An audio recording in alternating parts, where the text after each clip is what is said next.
Ali kerja di rumah orang Yahudi. Apa kerjanya? Menimba air. Susah. Dari Makkah nggak ada duit. Sampai di Madinah Ali menimba air. Sayyidina Ali menimba air di rumah orang Yahudi. Kata Nabi, nggak apa-apa. Itu dalil boleh kerja sama non-mus. Dua, datang Asma menjumpai Nabi. Ya Rasulullah, ummi qadimat suwahiyya raghimatun. Ibu saya datang. Ibunya non-muslim, tak Islam. Dia mau ketemu saya, boleh. Kata Nabi, silakan Islam.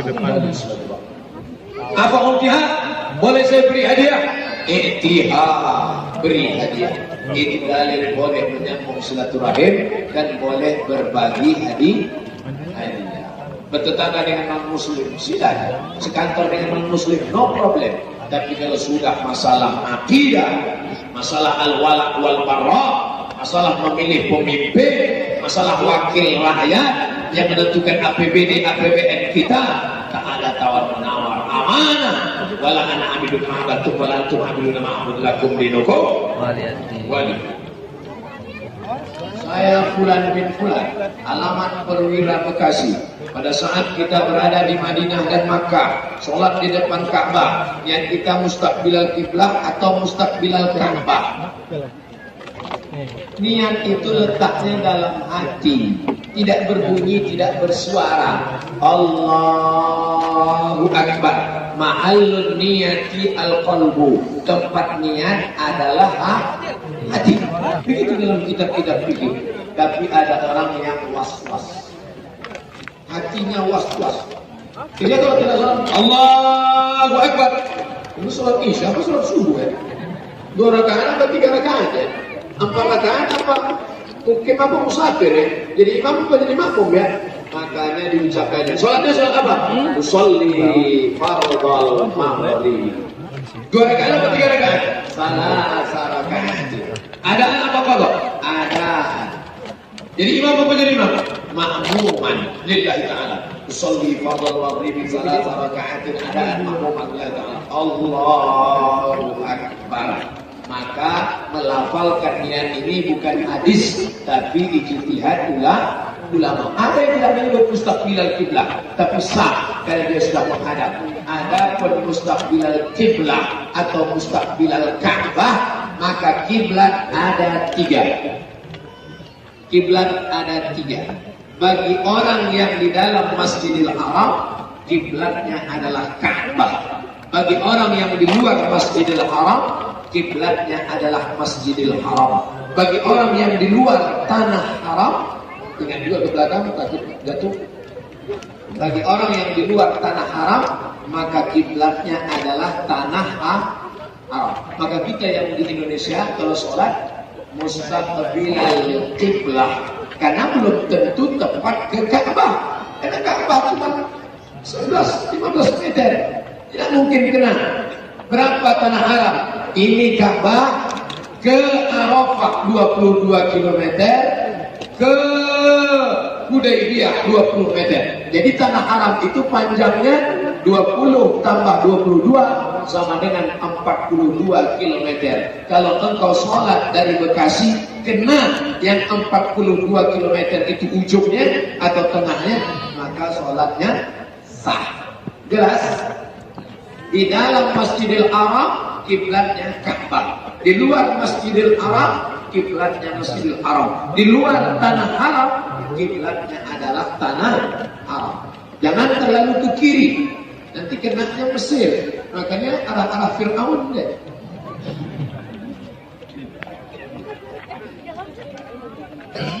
Bagaimana memerangi cara hawa nafsu di saat sendiri atau tidak ada orang, Pak Ustaz? Ini pasti anak muda yang belum kawin. Makanya nikah. Kemarin saya dapat SMS waktu mau bulan puasa kemarin. Om, ini orang udah mau bangun sahur, yang punya istri dibangunkan istrinya, ente mau dibangunin pakai mercon. Man istata'a minkumul ba'ah. Siapa di antara kalian yang sudah sanggup menikah, falyatazawwaj, menikahlah. Fa innahu aghaddu lil basar. Nikah itu menjaga mata, wa ahsanu lil farj, menjaga kemaluan. Faman lam yastati, siapa yang tidak sanggup menikah, fa alaihi bisawm, hendaklah dia banyak-banyak puasa. Kalau kau banyak puasa, nafsunya ada, tenaga nggak ada. Nafsu ada, tenaga nggak ada. Bro, ada cewek cantik, aduh gua nggak ngeliat. Itu yang baju merah kayak semangka. Katanya mau bangun masjid. Kenapa tidak ada kotak yang dibagi untuk ngambil penggalangan dana? Ternyata di Bekasi orang tidak lagi nyumbang langsung ke nomor rekening berikut ini. Kotak-kotak, kresek-kresek, kantong-kantong yang mau sebar sekarang. Masih banyak jamaah yang bingung kemana uang ini mau dicampakkan. Terutama yang di depan ini ikan-ikan besar semua. Ikan paus, ikan hiu, ikan lumba-lumba. Yang di belakang ikan teri aja. Jangan sepele Pak Ustaz, ikan teri pun kalau 1 ton banyak juga. Oleh sebab itu maka gerahkan kembali kotak-kotak. Masih banyak saudara kita ingin berpartisipasi. Jangan segan, jangan malu. Mudah-mudahan terkumpul malam ini akan selesai masjid kita dalam waktu yang dekat insyaAllah. Amin.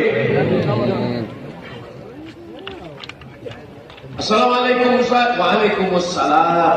Saya mau nanya, lebih baik masbuk tapi cuma dapat tawarruk, apa nunggu selesai terus buat jamaah balik?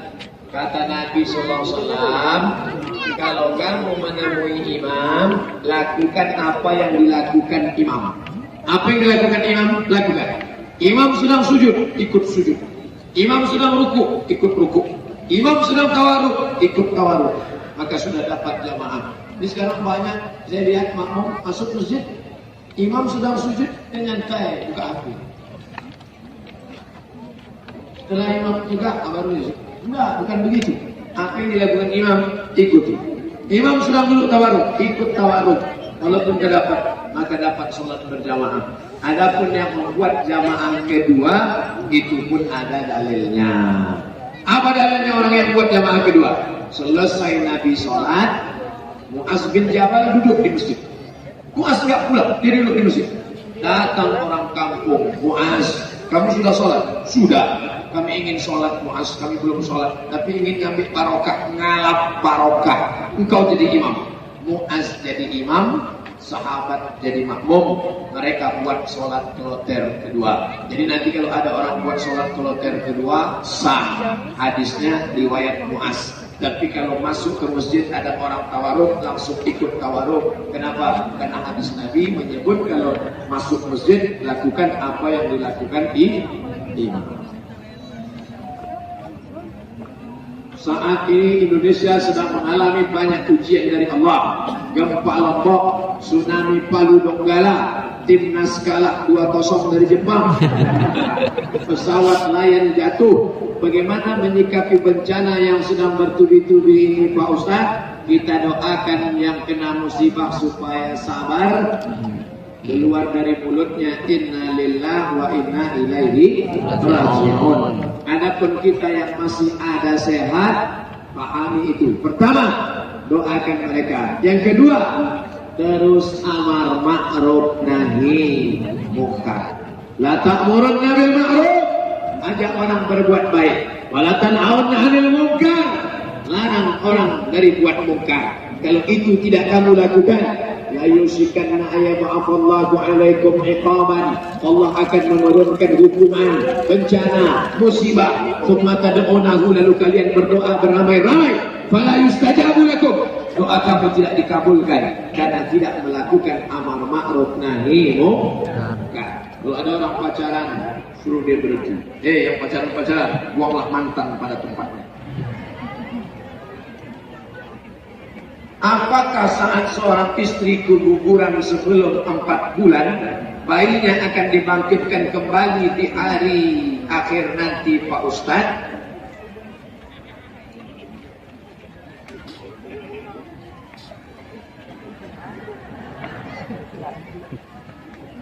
Setiap manusia diciptakan Allah Subhanahu wa taala, inna ahadakum yujma'u khalquhu fi batni ummihi 40 yawman nutfah. 40 hari dalam bentuk sperma. Tsumma yakunu 'alaqah, 40 hari dalam bentuk darah menempel di dinding rahim.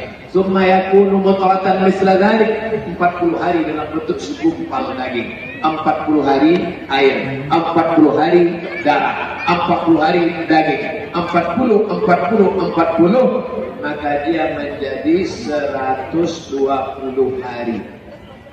Sebulan, 2 bulan, 60 hari. 4 bulan, 120 hari. Yursalul malaku, dikirim Allah lah malaikat dari alam roh masuk ke dalam alam rahim. Nah, sekarang rohnya belum ada, baru segumpal daging. Tiba-tiba gugur. Apa yang mau dibangkitkan? Yang dibangkitkan itu roh, jasadnya hidup lagi. Sekarang rohnya belum, maka dia tidak dibangkitkan karena tidak ada roh di dalam jasad. Lalu kalau begitu ibu ini nanti di akhirat bisa dapat syafaat? Tidak dapat. Syafaat apa? Syafaat orang yang sabar. Sabar dia menerima musibah. Alladzina idza asabathum musibah. Orang yang ditimpa musibah, qalu, keluar dari mulutnya, inna lillahi wa inna ilaihi raji'un. Apa balasan yang diberikan Allah untuk dia? Innama yuwaffas sabirun, mereka yang sabar keguguran kehilangan anak, ajrahum balasannya bi ghairi hisab, tak dapat dihisab, tak dapat dihitung. Hai ibu-ibu yang keguguran, sabarlah kalian. Hai bapak-bapak, berikan istri kalian kesabaran. Mereka sabar, jangan dimarahi. Nah, itulah kamu lompat-lompat kan jatuh ya kan? Apakah saya berdosa bila teman baik saya berutang uang pada saya, namun saya tidak menagihnya karena saya ikhlas melihat dia serba kekurangan dalam hidupnya? Ini yang paling bagus, saudara. Utang 3. Yang pertama, catat Al-Baqarah 282. Ya ayyuhalladzina amanu, hai orang beriman, idza tadayantum, kalau kalian menjalin transaksi utang piutang, ila ajalin musamma, sampai batas waktu tertentu, waktu tulis. Kapan kamu bayar? 1 Januari 2019. Oke. Sampai 1 Januari 2017 ayat yang kedua. Bayar. Tagih dia tanya. Kapan kamu bayar? Saya belum bisa bayar. Fa in kana zu usratin, kalau belum sanggup bayar, fanaziratun ila maisarah, sampai lapang. 1 Januari nggak bisa bayar? Nggak bisa. Kalau gitu kamu bayar sampai lapang. Kapan kamu bisa bayar? Saya bisa bayarnya 1 Mei. Maybe 1 Mei ya 2019. Oke. 1 Mei datang lagi. Bayar. Nggak bisa bayar. Masuk SP3. Yang ketiga gimana? Wa antasaddaqu khairul lakum. Karena kamu nggak bayar juga, aku sedekahkan. Ambil. Yang hafal ayat ini yang ngasih pinjaman, bukan yang minjam. Sekarang banyak yang hafal ayat ini yang minjam. Begitu kita tagih, kapan kamu bayar? Wa antasaddaqu khairul lakum. Kalau kau sedekahkan lebih baik, sedekahkannya ikhlas. Karena kamu nggak bisa bayar, aku sedekahkan. Tulus. Jangan kau nggak bayar, aku sedekahkan. Jangan betul buka lagi. Ustaz, bagaimana kiat menjadi anak di zaman medsos? Karena sekarang ini kita dan anak-anak kalau panggilan suara hati langsung datang. Tapi kalau panggilan azan cuek saja. Memandikan anak tidak sama seperti memandikan beruk.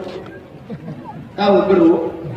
Monyet, monkey, di kampung-kampung masih dipakai untuk manjat pohon kelapa, diikat pakai tali. Dia tahu ngambil kelapa tua, kelapa muda.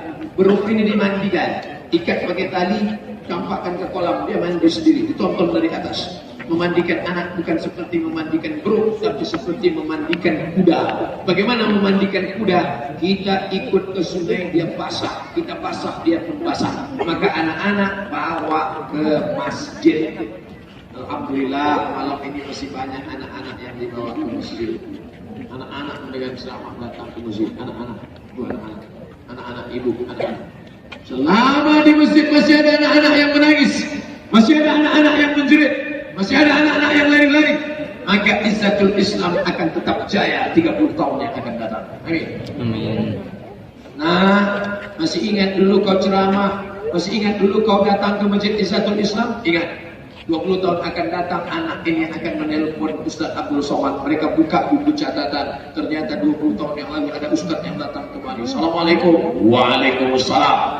Betul nih Ustaz Somad? Betul. Pernah ceramah di Izzatul Islam? Ya, 20 tahun yang lalu. Kamu siapa? Saya yang kecil waktu itu Pak Ustaz. Sekarang saya sudah jadi ketua masjid. Mereka undang, saya datang.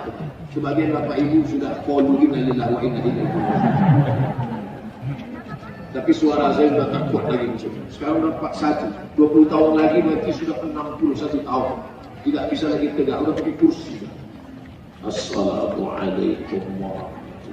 Pengajian kita malam ini adalah mengingat sakaratul maut. Tapi saya bangga. Kenapa?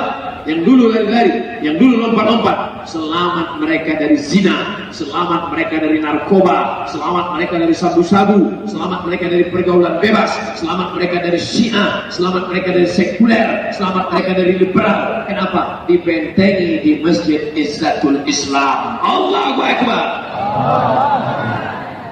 Dari takbirnya nampaknya belum ngantuk.